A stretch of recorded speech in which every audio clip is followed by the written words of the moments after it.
Miss Lang. Today we're going to start talking a little bit about World War II, rise of dictators.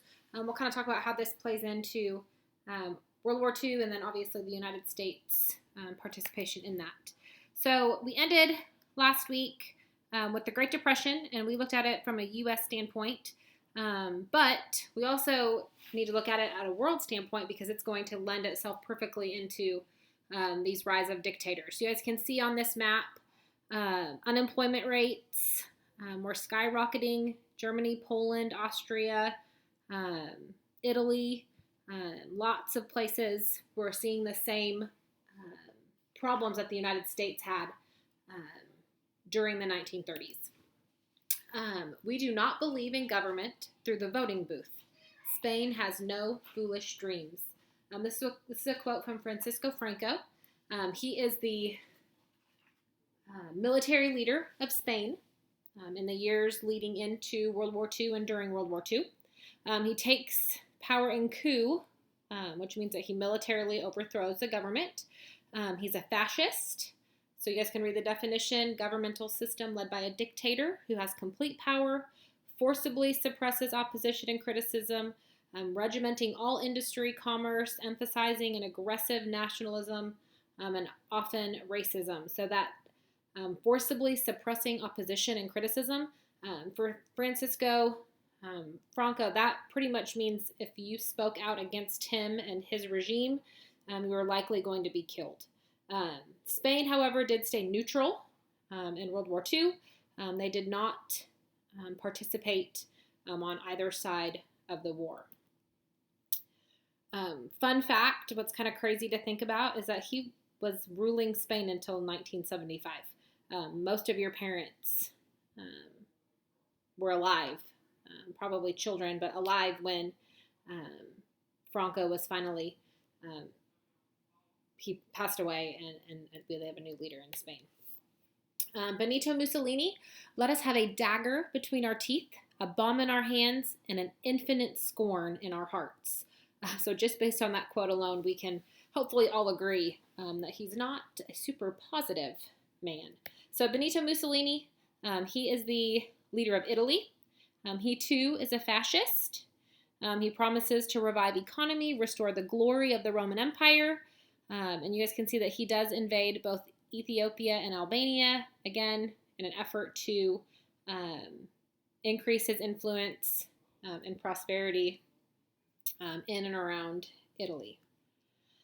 Mussolini expelled twice as a child, but he was a teacher before rising to power, so he knew how to manage people, which obviously was helpful when he took control of Spain. Make the lie big, make it simple, keep saying it, and eventually they will believe it. This is Adolf Hitler. We know him as the dictator of Germany. He was the leader and creator of the Nazi Party. He blamed the fire in the Reichstag on the communists, but as history knows, he used Jews as his scapegoats. He published his book Mein Kampf. He pretty much blamed kind of the outcasts, which he deemed Jewish, homosexual, gypsies, twins sometimes, if you had any sort of birth defect, he would kind of view you as less than. He takes the Rhineland, the Sudetenland, and Czechoslovakia. Again, yes, he's the leader of Germany, but he's also looking to spread his influence in and around Germany. A couple of pictures you guys can see. Obviously, his SS soldiers. He was a fantastic speaker. I know that we don't speak German, and so his speeches don't mean a whole lot to us.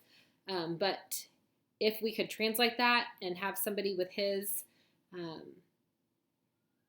speaking skills give his speeches, he was an incredible presenter. He was Time Magazine's Man of the Year in 1938. Again, this is before all of the Holocaust information came out, and we weren't really cognizant of what was really going on. We just saw a man that had taken a down and out Germany and turned it into a huge superpower. Ideas are more powerful than guns. We would not let our enemies have guns. Why should we let them have ideas? Joseph Stalin. Stalin, leader of the Soviet Union, he's a communist. He eliminates all competition after Vladimir Lenin's death. Again, anybody that came out against him would find themselves dead soon after. He split time up into 5-year increments in an attempt to industrialize the Soviet Union and catch them up with the rest of Western Europe. He does sign a non-aggression pact with Germany, creating kind of an allied. Remember, they fought against each other in World War I, but now going into World War II, they've signed a non-aggression pact. They're going to be on the same team. Then Soviet Union, like some of these other European countries, he invades Latvia, Lithuania, and Estonia, again, to try to spread his influence in government systems. Stalin's son was taken prisoner by the Nazis in World War II. Remember, they started out as friends. Then Hitler gets greedy. He invaded the Soviet Union. That broke that partnership. And from there, Stalin's son was taken prisoner. Hitler threatened to torture him. But despite that, Stalin refused any ransom agreement. He wouldn't pay. He wouldn't do anything that Hitler wanted. And his son did end up dying in a Nazi prison. Emperor Hirohito will believe what we tell him to believe. Hadaiki Tojo. Japan is a unique situation. They have an emperor. We know that they have emperors. But like that quote just said, Emperor Hirohito was kind of at the mercy and beck and call of his military leader, Hadaiki Tojo. They are militarists, meaning that yes, we have the figurehead emperor, but we know that really the military leader is who's making the calls. They control the country, and again, they invade Manchuria, China, looking for natural resources, and again, influence and power. Again, Hirohito, he remains Emperor of Japan until 1989. I know for sure your parents were alive then because I was.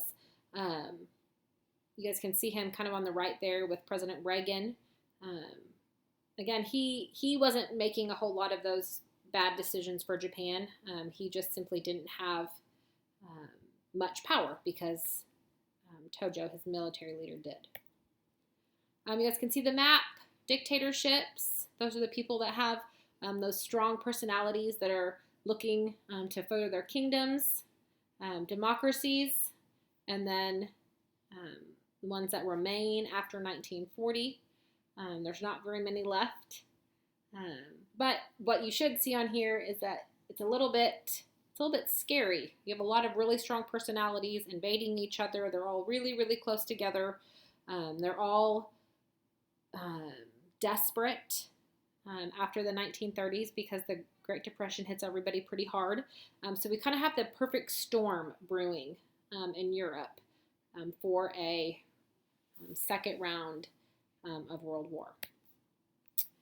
All right, grab your lecture questions, use the slides, go back through, flip through, answer those, turn those in to Google Class or in your packet if you did that. If you've got internet access, which I'm assuming you do if you're listening to this, there's a couple of videos, just quick ones about each of the leaders. They're all really interesting because, I mean, when you hindsight, looking back, we're like, those men were absolutely crazy. Like, how did they rise to power and keep power and have such power and influence when they're just plain crazy? So take a couple minutes, look those over if you've got time. And again, answer those lecture questions and make sure you get them turned in. Let me know if you have any questions. You can email us, Ms. Hosevar, Coach Mickles, myself. We will help you any way we can.